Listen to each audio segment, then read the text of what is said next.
Hi, everybody, and welcome to this week's science session with Tony and Danny from the Life Science Centre Newcastle. So, what are we going to be doing this week?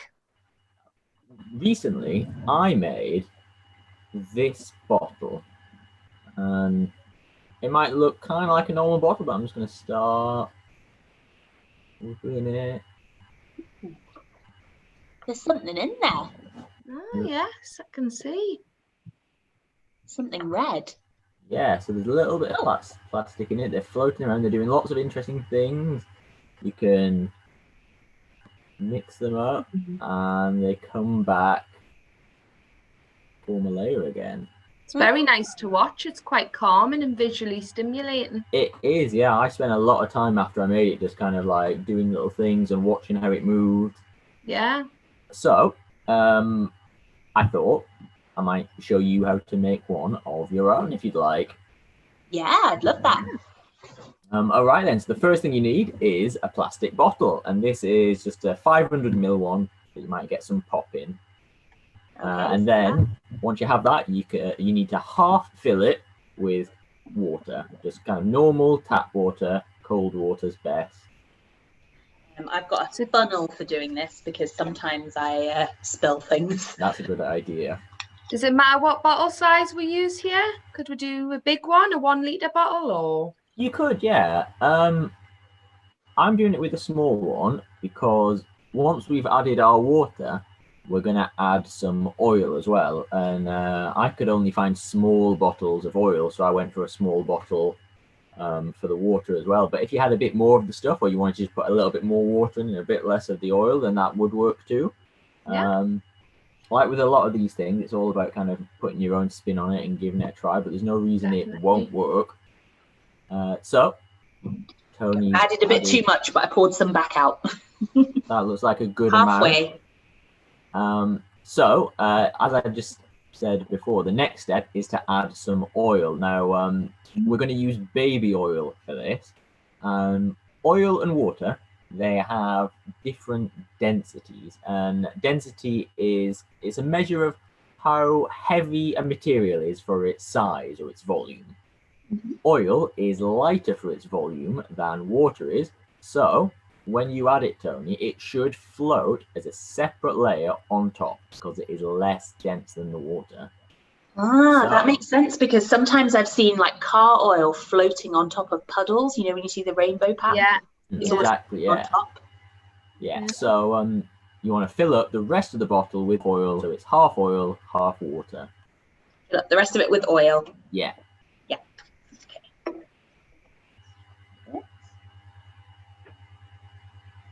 Oh, it almost forms little like circles. Wow. As it goes in. Yeah, so as it goes in, it'll make little blobs, little almost look like bubbles almost of the oil, and then it'll it's a bit float like back a lava up. lamp. Yeah.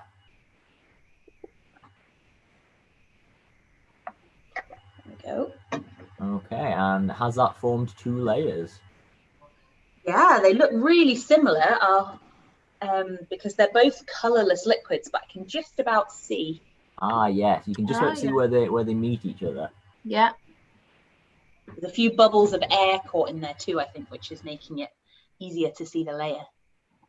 So we're using baby oil for this. I did try it with other oils. I tried it with cooking oil that I had in the kitchen already, but it didn't quite work as well for the next step because the density of the oil of kind of vegetable oil and things like that is too similar to the density of the floaty plastic bit. So this next step didn't quite work. And talking about this next step, we need some plastic to float in our bottle. So I'll hold mine up again. I've used red from a milk bottle lid, and there's also, it's a bit tricky to see, but there are some white bits which are from the body of the milk bottle itself. I had this this lid from some cheese spread, so I thought I'd cut that up. So I started cutting in a few little pieces. Does it matter how big they are? I've done mine about the size of a fingernail. So they're not super tiny, but they're small enough that you can fit lots and lots of them in and make a good layer. Mm-hmm. And they've also got to be small enough to fit into the bottle as well. Yeah. Oh yeah, I need to make sure they fit inside. I'm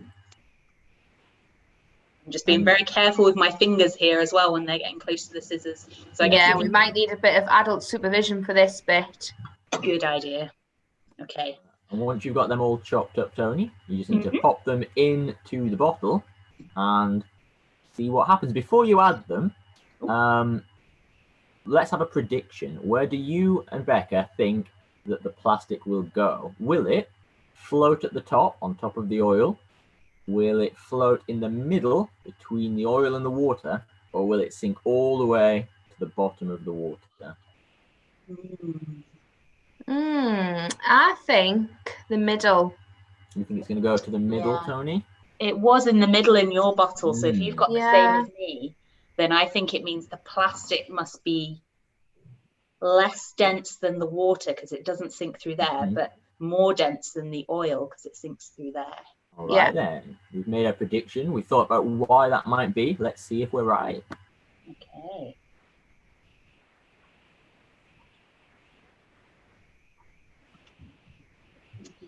This is great for our fine motor skills, this bit as well, isn't it? Yeah. All these steps are good practice for all those kind of motor skills. Sorry, there's a lot of green things in my room. I'll hold it closer. It worked out quite nicely because it was in front of your orange cardigan, so you could see them sinking down. Yeah. They're all very slowly sinking through the oil, but it looks like they're not sinking into the water. Yeah. They're staying on top of the water, aren't they? And that is what we predicted. Again, it's really calming just to sit and watch the pieces fall into the bottle, isn't it? Definitely. So once you've added your plastic, and you can add, a few different colours if you want it to look a bit more interesting. Next step, as Tony's just done, is to put the lid on and fasten it tight because you don't want anything escaping. And then you can just kind of play with it. So I like to start off by just kind of swirling it around, watching how the layer moves, but you can kind of, tilt it sideways. Wow. Or just a little tip, in our toddler groups, when we make our sensory bottles, we'll either use glue on the inside of the lid or sellotape just to stop, any leaks. That's a good thought. Idea. I've got some tape here. Yeah. We had that idea as well, and we were thinking because the things in it, the water and the oil, it's nothing that's going to go off or kind of go funny. So you could leave this for a little while. So if you tape it up or if you glue it, not only will it stop the leaks, but it'll remind you that this isn't just a bottle of drinking water. Yeah, definitely. Okay, yeah, so that's sealed up. So you can do the nice little gentle kind of whooshy things, or if you want to be a bit more adventurous, you can give it a good shake and see what happens then. So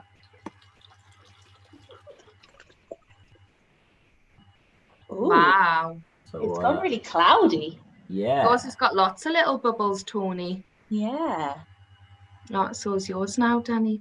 Yeah. What about adding glitter? I bet that would be... that would be interesting. So again, it would depend on the density of the glitter. And I'm not sure what the density of glitter is. So it could be that it floats in the same place, or it could be that it's at the top or somewhere else. And either way, when you get to the point where you shake it, it will still look very interesting as it swirls around with everything else.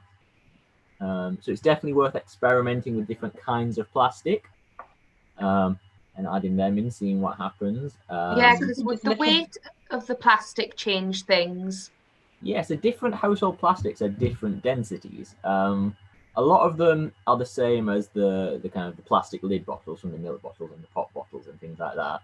But then you get others like just kind of like packaging for maybe like vegetables or things like that. That's a slightly different type of plastic, so it has a different density, and it might float somewhere else, or it might float in the same place. But it's all part of the experiment to kind of try and find that out. I guess you can just have a really good rummage in the recycling and see what you can find. Definitely try it with a few different things. Experiment. That's what it's all about.